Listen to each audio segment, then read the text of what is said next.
우리가 읽은 말씀은 영원한 위로와 선한 소망에 대한 말씀입니다. 제가 고등학교 다닐 때 서예라고 하는 서예를 배우는 시간이 있었는데, 이 시간에는 선생님이 무기나 벼루나 또 화선지나 이런 것들을 준비해 오라고 합니다. 자주 쓰는 물건들이 아니어서 오랜만에 이 서예 도구들을 가지고 학교에 가면 선생님이 붓글씨를 쓰기 전에 이 먹의 색이 먹으로 벼루에다 물을 붓고 먹을 갈아서 이 먹이 진해질 때까지, 물이 진하게 흑색이 될 때까지 이 먹을 갈라고 합니다. 그런데 물론 먹에 따라 조금씩 다르긴 하지만 시간이 걸립니다. 5분 또는 10분 그 이상의 시간을 들여서 먹을 잘 갈아야 그 색이 골고루 진하게 또는 골고루 화선지에 담기지, 그렇지 않고 먹 제대로 갈지 않고 글씨를 쓰면 글씨가 흐리게 나오거나 제대로 쓰여지지 않습니다. 그래서 글씨를 빨리 쓰기 위해서 먹을 빨리 간다든지 또 뭐 장난을 친다든지 하는 그런 친구들에게 선생님이 조금 강하게 말씀하시기를, 먹을 갈 때는 마음을 평안하게 하고 또 집중하고 글씨를 잘 쓸 수 있도록 준비하는 과정이라고 말씀을 하셨습니다. 글씨를 쓰는 것도 중요하지만 글씨를 쓰는 과정도 중요하다라고 하는 내용일 겁니다. 제가 이 말씀을 드리는 이유는 데살로니가 전서에서 그들이 당한 환난 그리고 핍박으로 인해서 고통을 당할 때 사도 바울이 그들에게 힘을 내라, 예수 그리스도께서 또 성령께서 하나님께서 우리와 함께 하실 것이고 지켜주실 것이다 라고 하는 위로의 편지를 보내게 됩니다. 그리고 데살로니가 후서에서는 이 거짓 교사들이라고 하는 그들이 메시아가 왔다, 주의 재림이 이루어졌다라고 하는 거짓 가르침으로 두려움과 또 염려와 근심으로 힘들어했을 때에 이 데살로니가 후서를 보내게 됩니다. 그러면 지금 우리가 읽은 2장 그 앞부분까지는 그것이 잘못되어 있다는 것, 말씀에 대한 진리에 대한 확신을 가지라는 권면을 또 강조를 해왔습니다. 그러면 그것으로 어쩌면 데살로니가 후서에서 전달하고자 하는 내용은 충분히 전달된 듯 보입니다. 그런데 오늘 우리가 읽은 16절, 17절 이 말씀을 보면 사도 바울이 데살로니가 성도들을 위해서 기도하는 내용이 등장합니다. 전서에도 그랬듯이 후서에서도 마지막 마무리하면서 그들을 향한 기도나 권면으로 끝나는 게 아니라 아직 3장이 남았는데 조금 더 내용이 남았는데도 불구하고 중간이 좀 지나서 사도 바울은 데살로니가 성도들을 위해서 이렇게 기도하고 있다라고 하는 점입니다.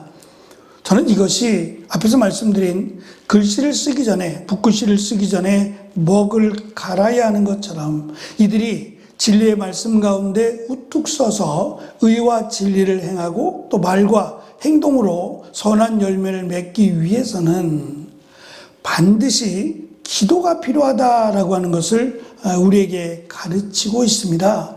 그래서 우리가 말씀대로 따라 순종하고 선한 열매를 맺는 것 매우 중요하지만 그 이상 우리가 우리를 위하여 또는 연약한 성도들을 위하여 기도하는 것이 그 못지않게 중요하다라고 하는 것을 우리는 말씀을 통해서 알 수 있습니다.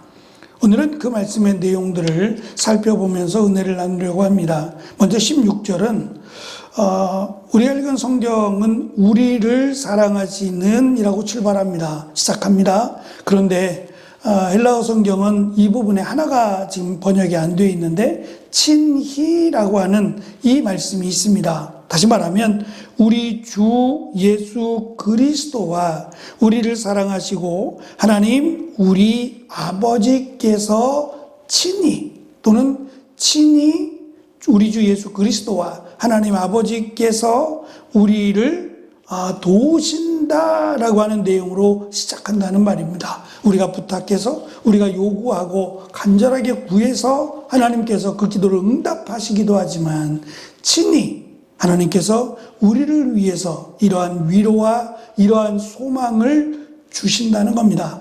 이것이 우리에게는 은혜가 됩니다. 우리가 간절히 바람을 놓쳤을 때, 또 간절히 기도하지 못했을 때에도 하나님께서는 우리를 사랑하시고 도우신다라고 하는 위로의 말씀을 우리에게 전하고 있습니다. 바울은 주 예수님과 하나님 아버지를 하나로 묶습니다. 묶어서 그냥 주 예수 그리스도께서라고 해도 충분하고, 또 성령의 도우심으로 해도 충분합니다. 또 하나님 우리 아버지께서라고 해도 충분한데, 이렇게 주 예수 그리스도 또는 하나님 아버지를 하나로 묶는다는 얘기는 그만큼 확실하게 또는 넘치도록 우리를 도우신다라고 하는 것을 의도적으로 강조하므로, 우리가 끝까지 인내할 수 있는 이유가 우리의 의지가 강해서 그런 것이 아니라 하나님께서 친히 우리를 붙들어 주시기 때문임을 사도 바울은 강조합니다. 두 번째, 16절 후반절에 보면 하나님은 우리를 사랑하셔서 자격 없는 우리에게 두 가지로 보배로운 선물을 은혜로 주신다는 것을 강조합니다. 첫째는 영원한 위로라고 설명합니다.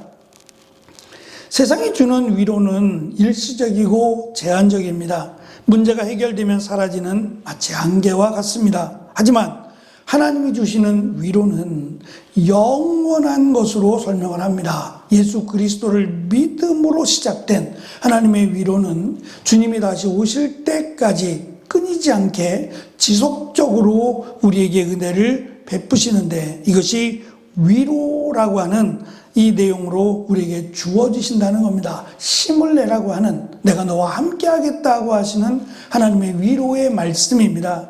두 번째는 선한 소망입니다. 저는 한 가지 아쉬운 점이 선하다라고 번역된 이 번역이 어쩌면 우리가 사용하는 이 한글의 최선일지 모르겠습니다. 더 좋은 표현이 있다면 아마 그 표현을 사용해야 할 텐데, 선하다 또는 착하다라고 번역되는 이 단어는 어쩌면 평범한 단어일 수 있지만 최고의 선 또는 최상급을 의미하는 단어입니다. 우리가 무언가를 필요로 할 때 그 필요만 채워지는 것이 아니라 넘치도록 그 이상의 것으로 채워주시는, 특별히 이것이 우리가 이 땅에서 무언가를 보고 계산하고 할 수 있는 것들이 아니라 굉장히 추상적인 하나님께서, 전능하신 하나님께서 우리를 향해 주시는 가장 큰 소망이다라는 것을 강조합니다. 물론 이 소망은 단순히 힘을 내라고 하는 그런 소망에 그치지 않고 우리에게 하나님의 자녀가 된, 그리고 영원한 하나님의 나라에 들어가게 될 소망입니다. 이 소망을 우리에게 기억나게 하셔서 이 소망을 바라보며 어려움과 환난과 고통을 이겨내라고 사도 바울은 기도하고 있습니다. 바울은 이제 두 가지로 간구합니다. 17절에는 우리의 마음을 위로하시기를 간구하고, 두 번째는 우리 모든 선한 일과 말에 굳건해지기를 위해서 강조합니다. 우리 속담에 공든탑이 무너진다는 말이 있습니다. 이것은 우리가 잘 살펴야 되는 속담이기도 합니다. 탑이 그렇게 쉽게 무너지지 않습니다. 더군다나 공들여서 세운 탑이라면 그렇게 한꺼번에 쉽게 무너질 리가 없습니다. 그런데 이 탑의 견고함보다 더 강한 충격이 온다면 무너집니다.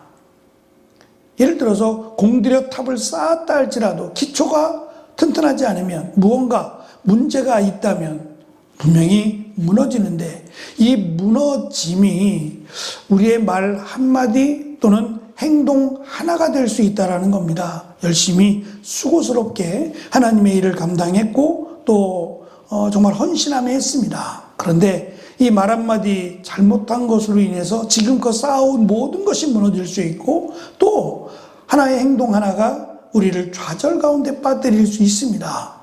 물론 실수할 수 있는 것이 인간이지만 그렇게 되지 않도록 사도 바울은 우리의 말하는 것, 우리의 행동하는 것을 위해서 기도해 주고 있습니다. 어쩌면 우리가 해야 될 정말 중요한 기도이기도 하지만 또는 우리가 함께 중보하며 기도하는 연약한 성도들을 위해서 반드시 기도해야 될 내용이 아닌가라는 생각을 갖습니다. 우리가 하는 말 한마디 또는 행동 하나가 저들에게 위로가 되고 힘이 되고 소망이 될 수 있도록, 그래서 우리의 입술을 지켜주시고 우리의 손과 발을 붙드셔서 잘못된 것, 하나님이 원하시지 않는 죄악된 것들과 끊어질 수 있도록 사도 바울은 기도합니다. 우리가 붙들어야 할 것은 하나님께서 우리를 지극히 사랑하셔서 우리에게 이미 영원한 위로와 선한 소망을 주셨다라고 하는 사실입니다. 주님께서 친히 우리의 마음을 만져주시고 우리의 모든 말과 행동을 굳건하게 세워주실 것입니다.